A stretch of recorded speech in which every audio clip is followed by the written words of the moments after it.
YouTube नाजरीन खुश आमदेद। आज हमारी इस सिलसिले की दूसरी नशिस्त है जिसमें कि हमने एक सीएनसी मशीन बनानी है जो कि बिल्कुल हम सिफर से जिसका आगाज़ करेंगे। मैंने आपको पहली तारफ़ी वीडियो में इसके बारे में सारी तफसील बताई थी। आगे बढ़ने से पहले एक बात आपको बताना चाहता हूँ, और वो ये है कि दोस्तों के साथ सलाह मशवरे के बाद ये बात सामने आई कि इस वीडियो में जो हम जिस तरह से बात करेंगे वो खालस उर्दू में ना हो तो बेहतर है, क्योंकि आजकल ज़ुबान इस तरह से बोली नहीं जाती, और जो वीडियो का मेन मकसद है सारा इसका वो ये है कि आपको सीएनसी मशीन जो है वो बनानी सिखाए, ना कि ज़ुबान। तो ज़ुबान उर्दू को पूरी तरह से बोलना ये मेरा शौक़ है, तो इसके लिए ज़रूरी नहीं है कि ये शौक़ दूसरों के ऊपर भी थोपा जाए। तो फ़ैसला फिर यही हुआ है कि जिस तरह आम हमारी उर्दू बोली जाती है, जिसमें कि अंग्रेज़ी अल्फाज की ठीक ठाक आमेज़श होती है, मासरत यानी कि ठीक ठाक मिक्स होते हैं, तो हम उसी तरह की ज़ुबान ही बोलेंगे ताकि लोगों को सुनने में और देखने में कुछ ताज्जुब ना हो। तो बहरहाल, जिस तरह के मैंने आपको अपनी पिछली वीडियो में ये बताया था कि सीएनसी मशीन बनाने के लिए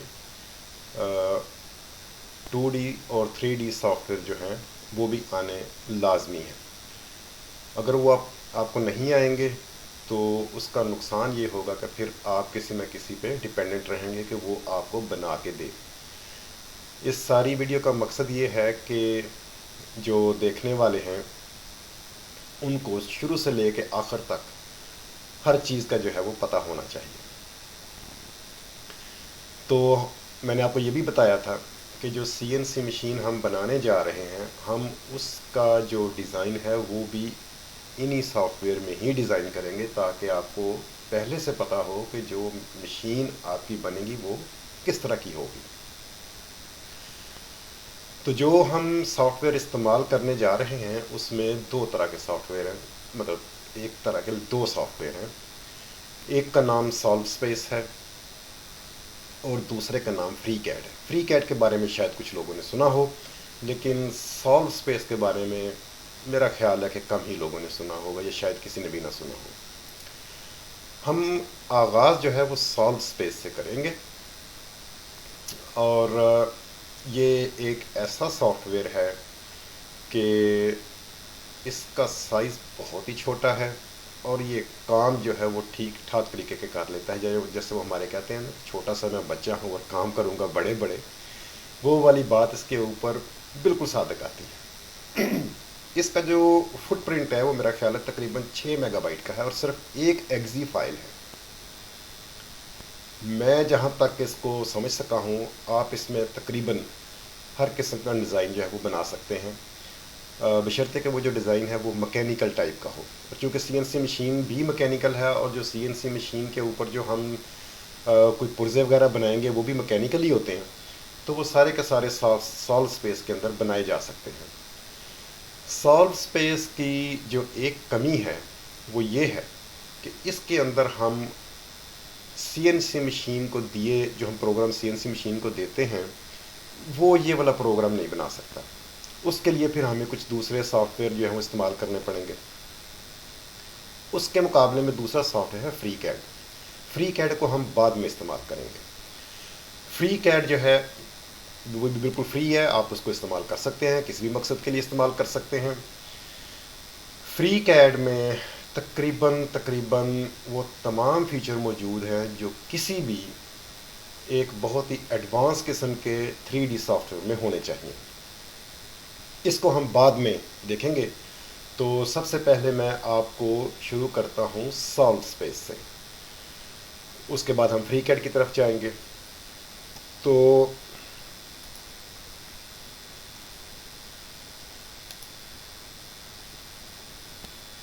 ये आप देख रहे हैं, ये सॉल्व स्पेस का यूज़र इंटरफेस है। इसके ऊपर अगर आप ये देखें तो ये सारे के सारे ये मेन्यू जिस तरह के आप अपने अक्सर प्रोग्रामों में देखते हैं। उसके बाद ये जो बाईं तरफ है, ये सारे जो कुछ आपको नज़र आ रहे हैं, ये हैं इसके सारे के सारे टूल्स जिनकी मदद से हम जो है वो 3D डिज़ाइन बनाएंगे। ये उसकी मेन जो है वो डिज़ाइन विंडो है, जिसके अंदर हम जो कुछ भी करते जाएंगे वो साथ साथ नज़र आता जाएगा। ये उसकी ब्राउज़र विंडो है। ब्राउज़र विंडो में जो जो कुछ आप ऑपरेशंस करते हैं स्केच के ऊपर, इसके बारे में मैं बात आपको बताऊंगा कि स्केच क्या चीज़ है और इसको हम किस तरह से डिज़ाइन करते हैं और उस स्केच से हम 3D डिज़ाइन कैसे बनाते हैं, वो सारा मैं आपको बताऊंगा। लेकिन जो जो कुछ हम करते जाते हैं अपने किसी डिज़ाइन के ऊपर, वो सारे के सारे आपको यहाँ पे ये देखें, ये तरतीब के साथ नज़र आएंगे। ज्यों ज्यों हम काम करते जाएंगे इनके अंदर ये वाली जो एंट्री हैं ये बढ़ती चली जाएंगी, ये नीचे की तरफ आती चली जाएंगी।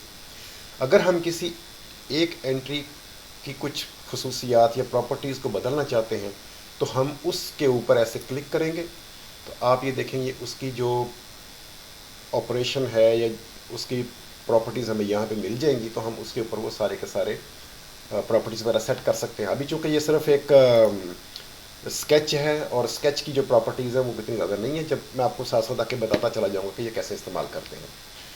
इसके ऊपर ये देखेंगे एक टूल बार है। ये टूल बार जो है ये आपको ज़रूरत पड़ेगी जब आप यहाँ पे डिज़ाइन कर रहे होंगे, तो बहुत सारी जो है ना वो लाइनें आपके सामने आ जाती हैं जिनके अंदर कंस्ट्रक्शन लाइंस भी आती हैं, और कंस्ट्रक्शन लाइंस में बहुत ज़्यादा होंगी। कंस्ट्रक्शन लाइंस वो लाइंस होती हैं कि जो आपको डिज़ाइन करने में मदद देती हैं, लेकिन वो आपके डिज़ाइन का हिस्सा नहीं होती। जब आपको डिज़ाइन बना लेंगे तो उसके अंदर आपको नज़र नहीं आएगी। वो लाइन भी हो सकती है, वो दायरा भी हो सकता है, सर्कल भी हो सकता है, रेक्टेंगल भी हो सकता है। ये सारे के सारे ऊपर ये देखें बुनियादी जो इसके हैं एलिमेंट्स ये नज़र आ रहे हैं आपको। तो जो कंस्ट्रक्शन लाइंस हैं वो इनमें से कोई भी एक हो सकती है, और जो एक्चुअल लाइन है जो डिज़ाइन का हिस्सा होंगी वो भी इनमें से कोई एक हो सकती है। मैं आपको बताऊंगा कि किसी भी लाइन को कंस्ट्रक्शन में और कंस्ट्रक्शन को दूसरी डिज़ाइन वाली लाइन में कैसे कन्वर्ट करते हैं। तो ये है हमारा जो सबसे पहला चीज़ है कि ये सॉल्व स्पेस में हम अपनी CNC मशीन को डिज़ाइन करेंगे। तो आप सोचेंगे कि डिज़ाइन करेंगे तो क्या डिज़ाइन करेंगे, कुछ ना कुछ तो आपके जहन में होना चाहिए इसके बारे में। बिल्कुल ठीक है, CNC मशीन का डिज़ाइन किस तरह का हो, हम इसको शुरू किस तरह से करें। तो उसके लिए मैंने आपके लिए एक छोटा सा लाइनों से स्केच बना के रखा हुआ है ताकि आपको उसमें थोड़ी सी देखने में थोड़ी सी आसानी हो जाए। ये देखिए, ये है वो वाली CNC मशीन का एक खाका कि जिसके ऊपर इसकी मदद से इनके इसको जेन में रख के हम अपने सारे का सारा स्केच बनाएंगे।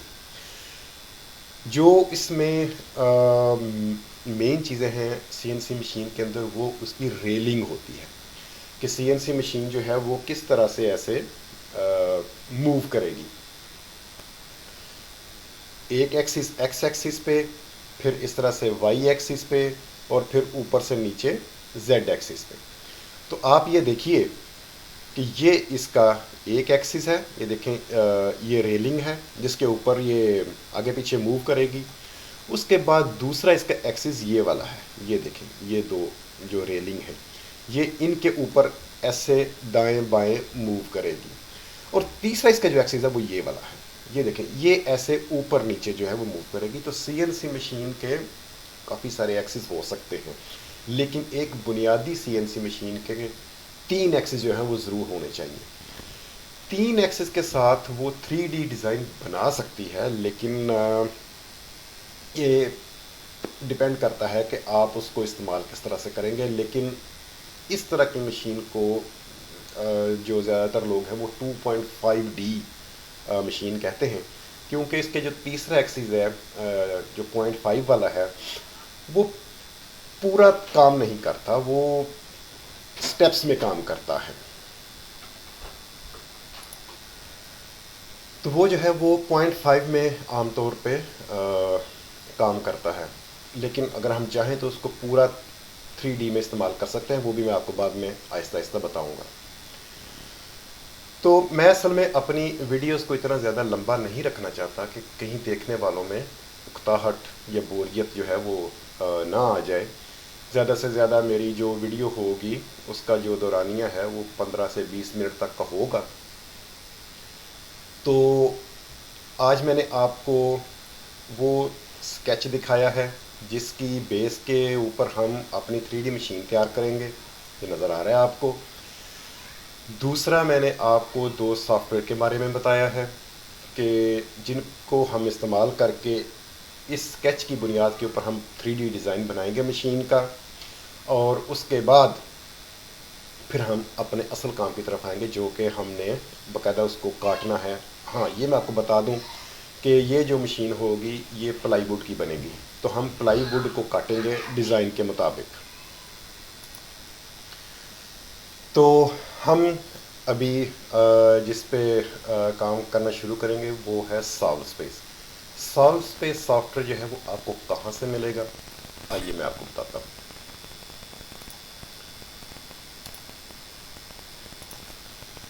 आप यहाँ पे लिखेंगे सॉल्व स्पेस, ये गिटहब, सॉल्व स्पेस गिटहब। तो ये देखिए, ये पहले वाला ही लिंक जो है वो खुल जाएगा।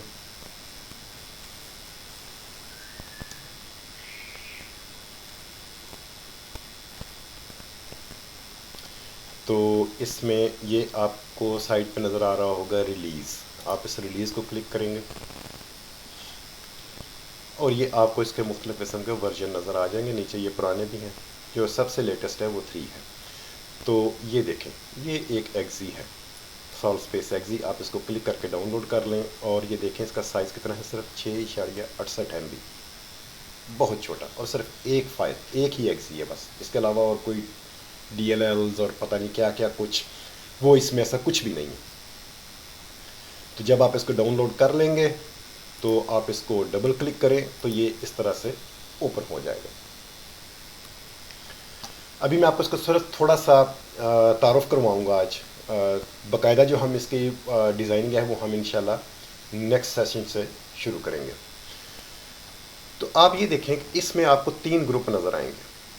ये सबसे पहला जो ऊपर ग्रुप है ये है इसके जो एलिमेंट्स हैं जिनको हम इस्तेमाल करके स्केच बनाएंगे। ये दूसरा जो है ये इसके कंस्ट्रेंट्स हैं, ये कंस्ट्रेंट्स हैं कि जो हम इन एलिमेंट्स के ऊपर अप्लाई करेंगे। मिसाल के तौर पे ये हम एक लाइन लगाते हैं, ये देखें मैं ये लाइन लगाता हूँ, तो मैं चाहता हूँ कि ये लाइन सीधी रहे।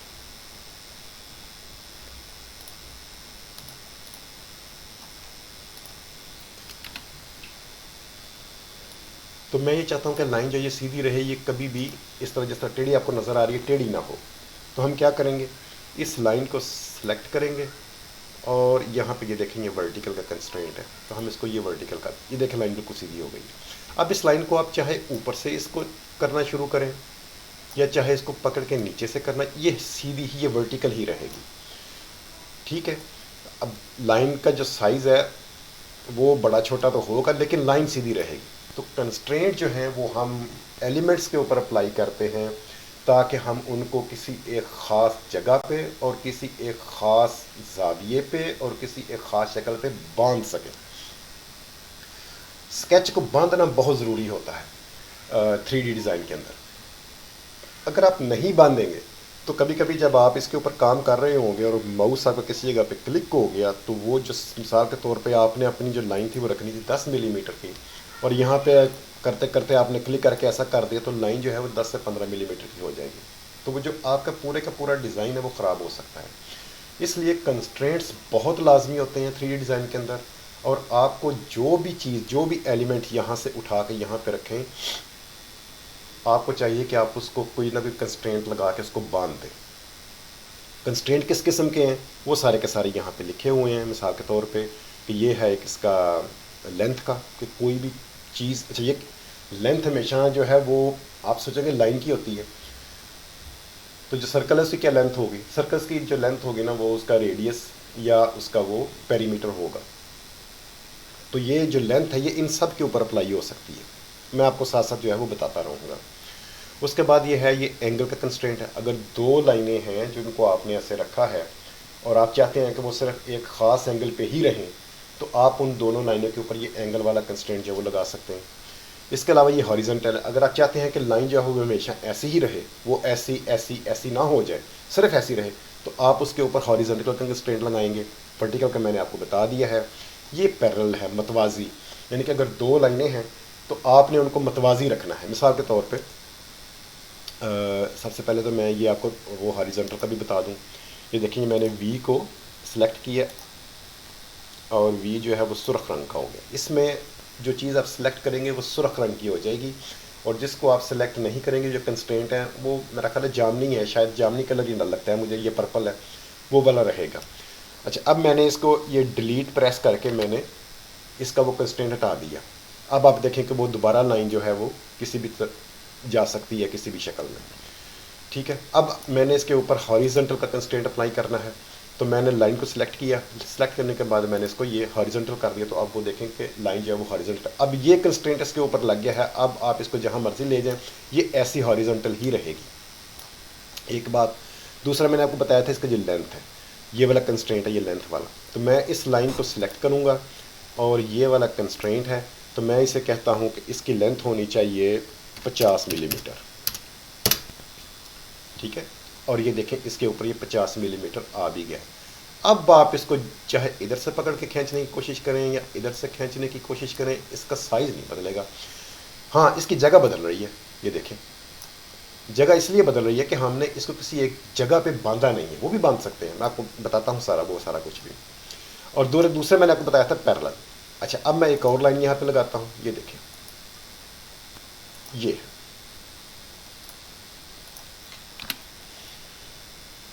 अब मैं चाहता हूँ कि ये लाइन और ये लाइन आपस में हमेशा पैरेलल ही रहें। ठीक है, तो मैं इन दोनों को सिलेक्ट करूँगा। ये देखें, इसके लिए किसी आपको कंट्रोल शिफ्ट करने की ज़रूरत नहीं है, 7 प्रेस, सिर्फ इसको सिलेक्ट करना है, इसको सिलेक्ट करना है, और ये देखें ये पैरेलल का कंस्ट्रेंट है, आप ये अप्लाई करेंगे तो वो देखें वो लाइन जो इसके पैरेलल हो गई है। ठीक है, अब इसको भी मैं किसी जहाँ से मर्जी ले जाऊँ, लेकिन ये रहेगी उसके पैरेलल, उसके मतवाजी रहेगी। हालांकि ये देखें इसके ऊपर कोई भी कंस्ट्रेंट नज़र नहीं आ रहा इसका हॉरिजॉन्टल का। अगर आप इसको गौर से देखें तो ये नीचे ये देखें लाइन नज़र आ रही है, एक नीचे, ठहर दे ज़रा, मैं इसको थोड़ा सा बंद कर दूँ। मैं इसको कंस्ट्रक्शन लाइन बनाता हूँ थोड़ी देर के लिए, ताकि ये जो ऊपर सुर्ख रंग का लिखा आ रहा है ये ख़त्म हो जाए। ये देखिए, और कंस्ट्रक्शन लाइन आप जब भी बनाएंगे उसका रंग जो है वो ग्रीन इनका सब्ज़ हो जाएगा, और जो डिज़ाइन का ये जो लाइन होगी उसका रंग सफ़ेद रहेगा। ये आपको नज़र आ रही है। अच्छा, ये देखें, ये इसके ऊपर लाइनें दो नज़र आ रही हैं, ये एक लाइन नीचे है और ये एक लाइन ऊपर है। ये बता रहा है कि ये लाइन मतवाजी है। किसके मतवाजी है, उसके ऊपर भी साथ ही नज़र आ रहा है। ये देखें, ये लाइनें दो नज़र आ रही हैं, तो ये इसके मतवाजी के कंस्ट्रेंट है। अब मैं इसको जहाँ पे मर्जी ले जाऊँ, जहाँ पे जो मर्जी कर लूँ, ये रहेगी इसके मतवाजी, यानी एक ही रुख के अंदर दोनों होंगे। ये हो गया।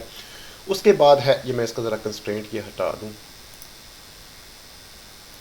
ये और ये हो गया। अब ये देखें मैंने उसका वो कंस्ट्रेंट हटा दिया, तो अब मैं इस लाइन को दोबारा जहाँ मर्जी जो है वो जिस तरफ मर्जी ले जाए। अगला कंस्ट्रेंट है इसका ये परपेंडिकुलर का। परपेंडिकुलर होता है कि एक लाइन के ऊपर बिल्कुल सीधी 90 दर्जे के ज़ाविये पे 90 डिग्री पे किसी चीज़ को रखना। अब मैं अगर इन दोनों को इस तरह से सिलेक्ट करूं तो, और मैं इसके ऊपर लगाऊं परपेंडिकुलर का, तो ये देखें ये वाली लाइन जो है ये परपेंडिकुलर हो गई है। ये देखें,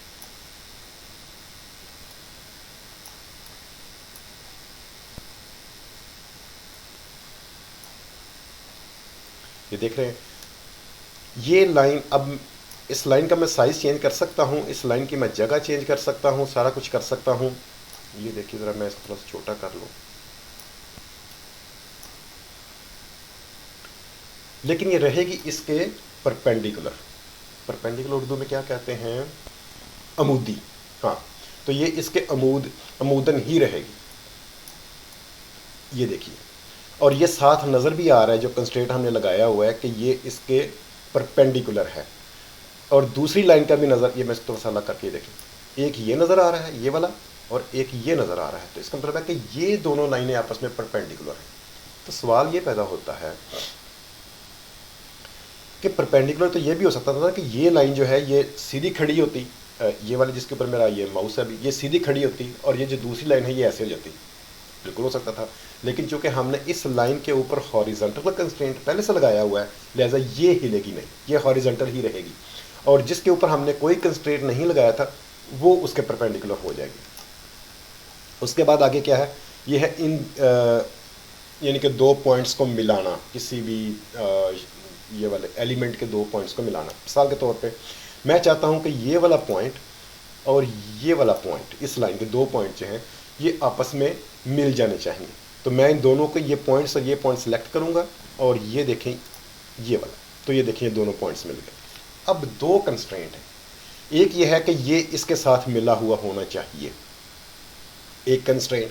अब आप इसको जहाँ मर्जी ले जाएं, ठहर दें, ये देखें मैं जहाँ मर्जी ले जाऊँ ये वाला पॉइंट अब इसको छोड़ेगा नहीं, क्योंकि मैंने इसके ऊपर कंस्ट्रेंट लगा दिया हुआ है। दूसरी लाइन ऑटोमेटिकली उसके साथ मूव होगी और वो सीधी रहेगी, क्योंकि मैंने उसके ऊपर परपेंडिकुलर का कंस्ट्रेंट लगाया हुआ है। तो अभी मैंने इसको मज़ीद नहीं बांधा कि ये जो लाइन है ये इस मरकज़ से, ये जो ओरिजिन है इससे कितनी दूर होगी ऊपर की तरफ, कितनी दूर होगी दाएं या बाएं। और जब मैं वो वाले कंस्ट्रेंट पे लगा दूंगा तो फिर जब ये एक लाइन एक जगह पे बंध जाएगी तो फिर सिर्फ बाकी का कंस्ट्रेंट क्या रह जाएगा, जो अभी फ्री होगा वो ये इसकी लेंथ होगी। तो मैं इसकी लेंथ दे के भी इसको भी कंस्ट्रेंट कर सकता हूँ इसके साथ, ठीक है। तो बताने का मकसद ये है कि कंस्ट्रेंट्स जो हैं वो एलिमेंट्स को एक जगह पे बांधने के काम आते हैं, ठीक है। उसी तरह ये देखें, ये सिमेट्री का कंस्ट्रेंट है।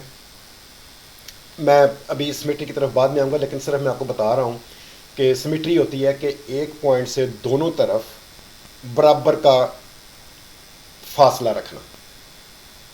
मिसाल के तौर पे मैं चले आपको ये बताता हूँ कि मैंने इस पॉइंट को सिलेक्ट किया और इस पॉइंट को सिलेक्ट किया और मैं कहता हूँ कि ये ये मैं इसको ख़त्म करता हूँ। तो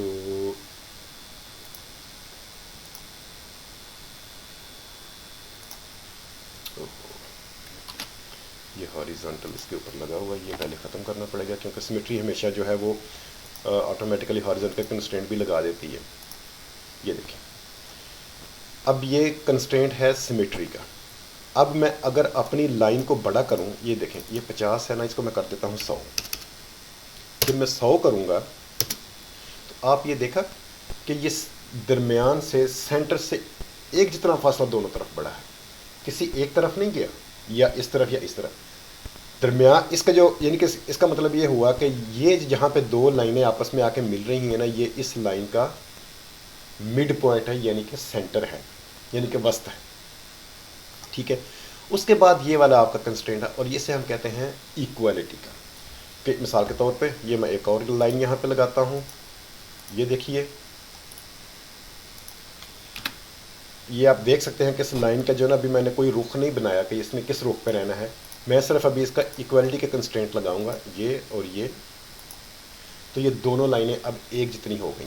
अब मैं इस लाइन को बड़ा नहीं कर सकता, क्योंकि ये मैंने इसको बताया हुआ है कि ये लाइन इस लाइन के बराबर है और इसके ऊपर कंस्ट्रेंट लगा हुआ है कि ये 100 मिलीमीटर रहेगी, लिहाजा अब ये लाइन भी 100 मिलीमीटर से आगे नहीं जा सकती। लेकिन अगर हम इसको बढ़ा के कर दें 200, तो आपने देखा कि दूसरी लाइन जो है वो भी खुद ब खुद उसके मुकाबले में उसके बराबर आ गई है। तो ये वाला इक्वलिटी का कंस्ट्रेंट था। उसके बाद है ये वाला नॉर्मल्स का, इसको मैं बाद में बताऊंगा आपको, ये थोड़ा सा जब असेंबली आएगी तो उसमें मैं आपको इसके बारे में बताऊंगा। और उसके बाद ये वाला है आपका कंस्ट्रेंट से क्या कहते हैं, अदर सप्लीमेंट्री एंगल। ये भी मैं आपको बाद में जब हम डिज़ाइन बना रहे होंगे तो उसके बारे में बताऊंगा कि ये एक और तरह का एंगल है, ये कैसे करते हैं। और एक ये है रेफरेंस। रेफरेंस जहाँ पे भी आएगा उसका मतलब ये है कि आप अभी इसको सेट नहीं कर रहे। मसलन ये 200 है, तो हमने, इसका मतलब यह है कि हमने इसकी जो लंबाई है वो 200 सेट कर दी है। जब इसके साथ रेफरेंस लिखा हुआ आएगा, जब हम पहले इसको सेट करेंगे, जब रेफरेंस आ जाएगा तो फिर ये सिर्फ दिखाएगा कि इसकी लेंथ है कितनी, क्योंकि अदरवाइज उसको दिखाता नहीं है। लेकिन अब मैंने चूंकि इस लाइन को इस लाइन के बराबर किया हुआ है, सॉरी, इस लाइन को इस लाइन के बराबर किया हुआ है, तो मैं अगर इसका ये फासला रखने की, जिस तरह मैंने पहले का रखा था कि 200, इसका रखने की कोशिश करूँगा तो देखिए क्या होता है। ये देखिए 200 इसने इसका भी बताया है, लेकिन साथ में रेफरेंस बता दिया कि इसको आप बदल नहीं सकते। ये सिर्फ मैं रेफरेंस के तौर पे आपको दिखा रहा हूँ। क्यों नहीं बदल सकते? इसलिए कि आपने इस लाइन को इस लाइन के बराबर रखा हुआ है, और इस लाइन की जो लेंथ है वो आपने 200 रखी हुई है। तो आप चेंज करना है तो इसको करें। ये देखें, मैं 300 करता हूँ तो वो देखें नीचे भी खुद ब खुद 300 हो गई है, और साथ में रेफरेंस दिखा रहा है कि ये सिर्फ मैं रेफरेंस के तौर पे दिखा सकता हूँ, आप इसकी वैल्यू सेट नहीं कर सकते। सेट आपने इसी की करनी है, क्योंकि ये लाइन इसके बराबर है। ये दूसरा उसका जो ग्रुप है ये हो गया, और ये जो तीसरा ग्रुप है ये है बाकायदा जब हम स्केच बना लें तो उसके बाद हमने इसको 3D में कन्वर्ट करना होता है। स्केच को 3D में कन्वर्ट करने का क्या मतलब है? वीडियो अब काफ़ी लंबी हो चुकी है, मैं नहीं चाहता कि मैं आपको मज़ीद बोर करूं, तो नेक्स्ट टाइम इंशाल्लाह ताला मैं आपको बताऊंगा कि 2D से 3D में कैसे जाते हैं। मैं थोड़ा सा वैसे आपको इसका हिंट आज दे देता हूँ। ये मैं इसको ख़त्म कर देता हूँ, और ये मैं इसको भी ख़त्म कर देता हूँ, और अब मैं ये देखेंगे, मैं एक चले मैं ये ले लेता हूँ जो रेक्टेंगल है। ये देखिए, ये मैंने स्केच बना लिया है एक रेक्टेंगल का। ये 2D डिज़ाइन है, इसलिए कि इसके सिर्फ दो ही रुख हैं, एक लंबाई का है और एक चौड़ाई का है। एक होती है ऊंचाई या गहराई, वो अभी कुछ भी नहीं। ये देखें, मैं अगर इसको थोड़ा सा हिला के ऐसे करूँ तो ये देखें, ये आपको नज़र आ रहा है, कुछ भी नहीं है, सिर्फ एक ऐसी है जैसे कागज़ के ऊपर आपने ये बना दिया है। लेकिन जो ही आपने इसको बाकायदा कोई 3D बनाना है तो उसके लिए आप क्या करेंगे, फिर हम इसके ऊपर वो वाले ऑपरेशन जो हैं वो अप्लाई करेंगे जो कि ये नीचे हैं। मिसाल के तौर पे मैं कहता हूँ कि इसका एक डब्बा टाइप जो है ना, सॉलिड डब्बा वो बनाओ, तो मैं इसको क्लिक करूँगा तो आप ये देखें, ये पूरे का पूरा वो डब्बा बन गया। ठीक है, अब तफसील तो वैसे मैं इसकी आपको अगले वाली वीडियो में बताऊँगा कि हम इसको किस तरह सेट करते हैं। अगर आप ये देखें तो मैं इसको आगे पीछे करके इसकी जो गहराई है या ऊंचाई है या जो भी आप इसको कहना चाहें वो आप इसकी सेट कर सकते हैं। लेकिन मैं चलें अगली वीडियो में मैं सारा इसको आपको इसके बारे में बताऊंगा। अभी यहाँ पे जो है ना वो करना ठीक नहीं है। मैं वीडियो काफ़ी लंबी होगी, मेरा ख्याल है कितनी देर की है, हाँ 27 मिनट की, आधे घंटे तक ये पहले जाने वाली है। तो ये था इसका इब्तदाई तारुफ सॉल्व स्पेस का। अगली बार हम इसको बाकायदा जो है वो शुरू करेंगे। जो मैंने आपको CNC मशीन का स्केच दिखाया है उसको, वो हमारी मशीन सेम टू सेम उस तरह की नहीं, मैंने सिर्फ वो आपको आइडिया दिया है कि रेलिंग किस तरह से लगेगी। उसके ऊपर जो उसके बियरिंग्स हैं वो मैं अगली बार आपको दिखाऊंगा भी, वो मैंने मंगवा के रखे हुए हैं, क्योंकि मैं कोशिश कर रहा हूँ कि साथ साथ मेरा वो सामान सारा आता जाए जो कि मैंने आपको बना के दिखानी है। तो आप इसको देख लें, इसको डाउनलोड करें सॉल्व स्पेस को। ये फ्री सॉफ्टवेयर है, कोई भी इस्तेमाल कर सकता है, किसी भी मकसद के लिए इस्तेमाल कर सकता है। फ्री कैड भी है वो, मैं उसका भी आपको लिंक बता देता हूँ। वो आप यहाँ पे जाएं और यहाँ पे आप लिखें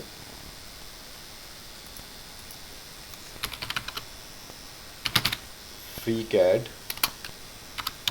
गिटहब, ये भी गिटहब पे ही है और ये भी फ्री सॉफ्टवेयर है। तो मैं इसको ये देखें, यहाँ क्लिक करता हूँ, ये पहले ही ऊपर आपके आ जाएगा,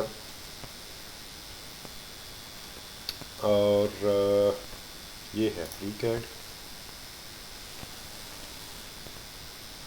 और ये है इसके रिलीज़ वगैरह जितने भी इसकी रिलीज़ हुई हैं। अभी ये 0.19.3 दिखा रहा है, मेरा ख्याल है 20 भी आ गया, 0.20।